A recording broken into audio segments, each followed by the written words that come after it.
मैं कुछ ऐसे डायबिटिक्स को जानता हूं जो अपनी शुगर को कंट्रोल करने के लिए अल्कोहल का इस्तेमाल करते हैं, लेकिन क्या ऐसा करना सही है ये तो हम आज के वीडियो में जानेंगे ही। साथ ही हम ये भी जानेंगे कि क्या डायबिटीज में अल्कोहल इस्तेमाल किया जा सकता है, और अगर हाँ तो उसे कितनी अमाउंट में इस्तेमाल करना हमारे लिए सेफ रहेगा।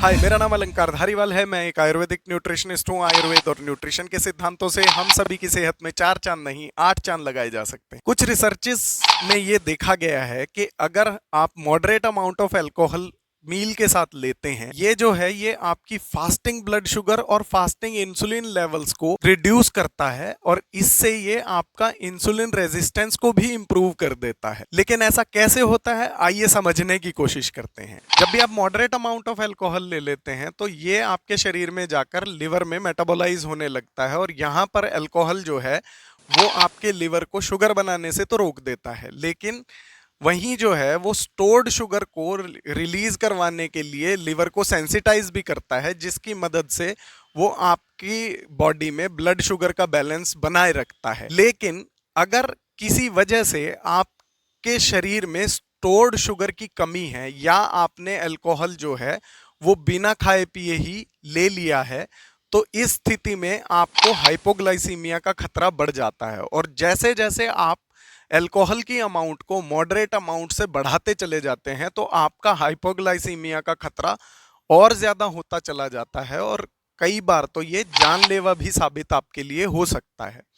तो इस लिहाज से अगर देखा जाए तो शुगर कंट्रोल करने के लिए अल्कोहल लेना तो बेवकूफ़ी भरी बात ही लगती है। तो अब सवाल ये उठता है कि क्या डायबिटीज में अल्कोहल इस्तेमाल किया जा सकता है। तो आइडियली अगर बात की जाए तो अल्कोहल तो किसी भी स्थिति में आपको इस्तेमाल करना ही नहीं चाहिए। पर यह बात थ्योरी की है, हम रियल वर्ल्ड में रहते हैं, और रियल वर्ल्ड में हमें भी पता है कि लोग अल्कोहल का इस्तेमाल तो करते ही हैं। तो किसी डायबिटिक के लिए क्या स्ट्रेटेजी हो सकती है जिससे वो सुरक्षित तौर पे अल्कोहल इस्तेमाल कर पाए। इसके लिए उसे अपने आप से 3 सवाल पूछने पड़ेंगे, जिसमें से पहला क्वेश्चन है कि क्या आपका डायबिटीज कंट्रोल में है। दूसरा क्वेश्चन जो है वो ये है कि क्या आपको डायबिटीज के साथ कोई और तकलीफें भी हैं जो अल्कोहल लेने से एग्रावेट हो सकती हैं। और तीसरा क्वेश्चन जो होगा वो होगा कि क्या आपको हाइपोग्लाइसीमिया के बारे में जानकारी है, कि आप उससे कैसे बच सकते हैं और कैसे उसको आप ट्रीट कर सकते हैं। अगर आपके पास इन सारे सवालों के जवाब हैं और आप डायबिटिक हैं, तो देन जो है आप अल्कोहल लेने के बारे में सोच सकते हैं, और उसे आपको हमेशा मॉडरेट अमाउंट में ही कंज्यूम करना चाहिए। अब ये मॉडरेट अमाउंट कितनी होती है, दरअसल अमेरिकन डायबिटीज एसोसिएशन के हिसाब से किसी भी मेल के लिए 2 ड्रिंक्स पर डे का कंजम्पशन ही अल्कोहल का बताया गया है, जो कि मॉडरेट अमाउंट कंसीडर की जाती है। अगर आपका ग्लाइसेमिक कंट्रोल अच्छा है तो आप इसमें 3rd ड्रिंक भी कभी कभार शामिल कर सकते हैं। इसके अलावा फीमेल्स के लिए ये अमाउंट आधी कर दी जाती है, क्योंकि फीमेल्स की बॉडी छोटी होती है और वो वैसे भी अल्कोहल को ज्यादा अच्छी तरीके से टॉलरेट नहीं कर पाती है। अब इसमें एक और क्वेश्चन उठता है कि अल्कोहल की जो टाइप्स होते हैं वो अलग अलग होते हैं, और उनमें अलग अलग टाइप्स में अलग अलग मात्रा भी होती है अल्कोहल की।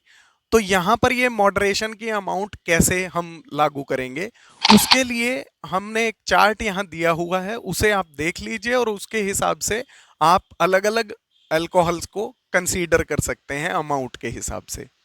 तो आज के वीडियो में दी गई ये जानकारी आपको कैसी लगी, मुझे प्लीज कमेंट बॉक्स में बताएं। वीडियो अगर पसंद आया हो तो वीडियो को प्लीज लाइक करें, शेयर करें। मैं मिलता हूं आपसे अगले किसी वीडियो में, तब तक के लिए स्वस्थस्य स्वस्थ रक्षण।